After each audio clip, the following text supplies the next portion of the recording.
Hey hi hello welcome to my channel be ever by Sami Khan. अस्सलाम वालेकुम व रहमतुल्लाहि व बरकातुहू। सबसे पहले आप सभी को, मेरे दोस्तों को, मेरे भाई बहनों को ईद की मुबारकबाद। और जैसे कि हमेशा कोई ना कोई नया टॉपिक लेकर मैं आता हूँ अपने चैनल बी अवेयर पे। तो आज का मेरा टॉपिक प्योरली रिलेटेड है कुरैशी नगर कुर्ला, जहाँ का मैं रहवासी हूँ। आज वहीं के एरिया से रिलेटेड पूरा ये टॉपिक है, जो मैं समझता हूँ कि ये किसी तरह मुझे यहाँ की आवाम को, यहाँ की पब्लिक को जागरूक करना मेरा फ़र्ज़ है। आज आपकी खिदमत में हाजिर हुआ हूँ।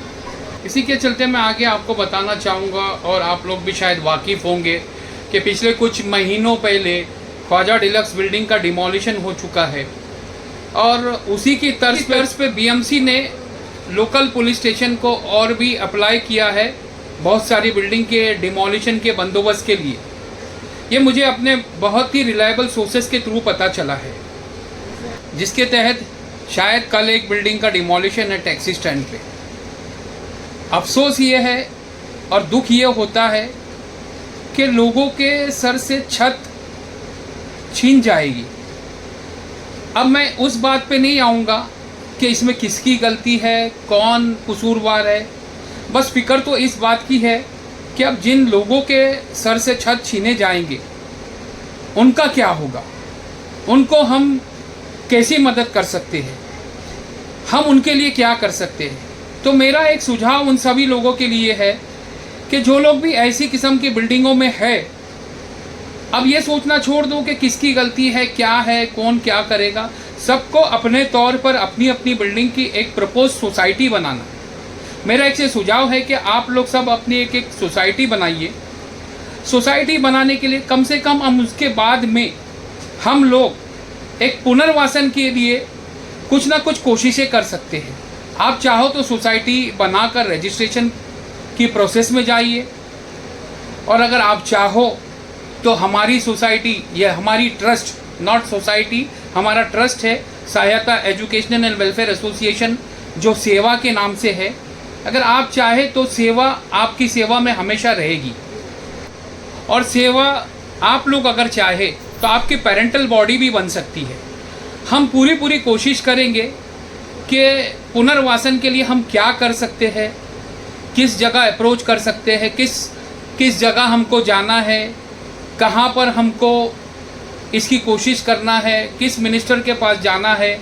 क्योंकि ऐसे ही कुछ एक केस मुंबई में हुए हैं, अपार्ट फ्रॉम बीइंग इलीगल और लीगल हो या इलीगल हो, इसके बावजूद भी हमारे सामने ऐसे केसेस हैं जिनका पुनर्वासन हुआ है। तो हम उनका रेफरेंस दे के हमारे अपने एरिया के लोगों के लिए भी कुछ कोशिशें कर सकते हैं। ये हमारी खुशनसीबी होगी कि हम अगर लोगों के लिए कुछ कर पाए, हम इंडिविजुअली बोलो या लोगों की मेहनत से बोलो या हमारी सेवा के ज़रिए से, ये हमारी बहुत बड़ी खुशनसीबी होगी कि हम लोगों के लिए कुछ कोशिशें कर पाए। और ज़रूरी बातें मैं ये बताना चाहूँगा कि आज जो हमारे मोहल्ले में खतरा मंडरा रहा है, वाडिया जो सारे लोगों की, लैंडलॉर्ड्स की जो लीज़ वगैरह के मामले में जो आगे प्रोसीडिंग्स कर रहे हैं, जो कोर्ट प्रोसीडिंग्स कर रहे हैं, तो उसमें लीगल वे में हम लोगों को सोचना पड़ेगा।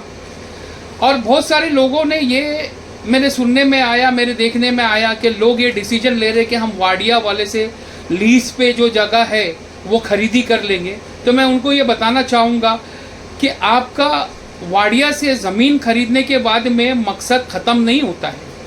अगर आप ज़मीन खरीद लोगे वाडिया से, तो दैट डजंट मीन कि आप उस पर 4 फ्लोर, 6 फ्लोर, 7 फ्लोर चढ़ा पाओगे। तो पहली बात तो ये जो गलतफहमी आपके दिमागों में है वो निकालना पड़ेगी। और आगे मैं यहाँ के लैंडलॉर्ड्स को एक सजेशन देना चाहूँगा, जो सो कॉल्ड लैंडलॉर्ड्स है। आज तक इन्होंने लोगों को अंधेरे में रखा कि उनकी लीज़ है, वैलिड लीज़ है। जब ये ख्वाजा डिलक्स की बिल्डिंग का मसला आया, तो तब जाकर सारे लैंडलॉर्ड्स की लीज़ के बारे में हकीकत सामने आई।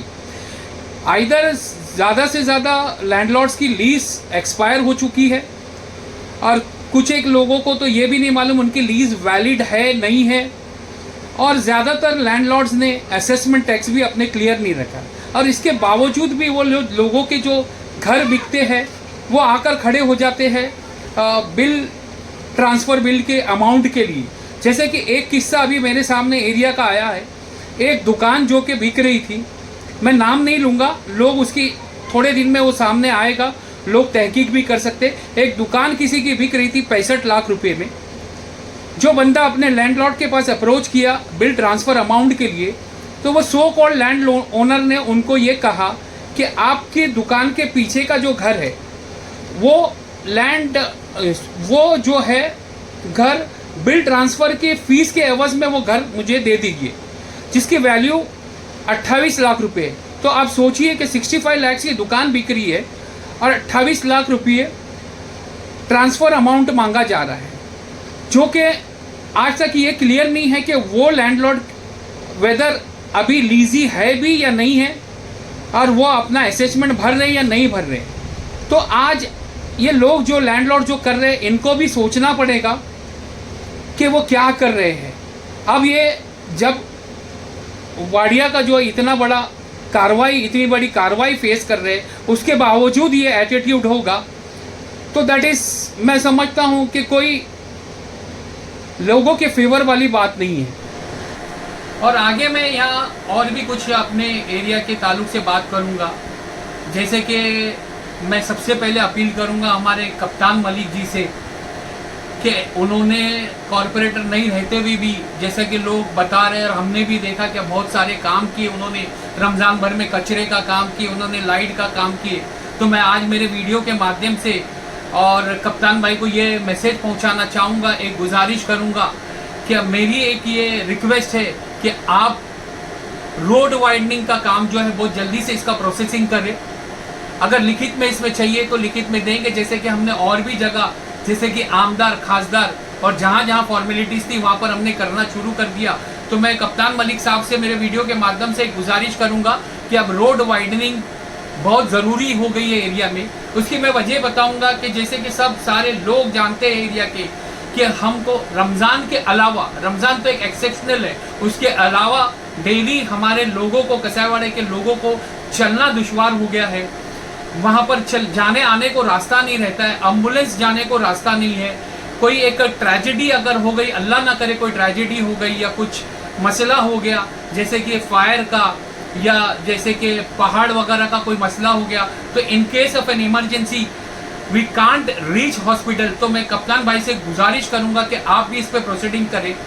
उसकी दूसरी वजह और भी मैं ये बताता चलूँ कि अगर ये रोड वाइडनिंग का काम पहले से प्रोसेसिंग होता और पहले से आगे हो गया होता, तो आज जो हमारे एरिया में गैलेक्सी का SRA है, हमारे एरिया के ही लोग वहाँ पर रिहैबिलिट, पुनर्वासन करके वहीं होते। इसका मतलब हमारे एरिया के लोग हमारे एरिया में ही शिफ्टिंग लिए होते। तो मैं चाहूँगा कि देर ही सही लेकिन हमें दुरुस्त आना चाहिए।